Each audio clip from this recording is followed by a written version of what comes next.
It's another day, another vlog. Hello mga kamaniac! For today's video, mugamata og tortang talong. So, simple lagi kayo na siya nga mga ingredients. Happy Labor's Day, everyone!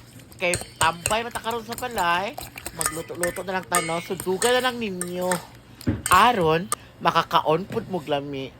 No, ato ang pabukalan ang talong, tapos hiwaon lang nato sa tunga. Gi-ready nato to ang mixture na egg ug ang mga lamas.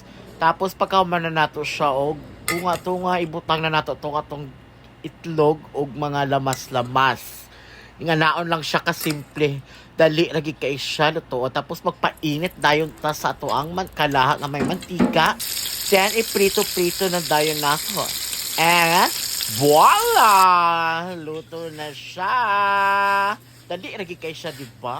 So, mao niya nga to ang pamahaw karon. Okra, tortang talong, egg with the lettuce. So, tapos pakapinanday na to na siya soka nga hastang lamia.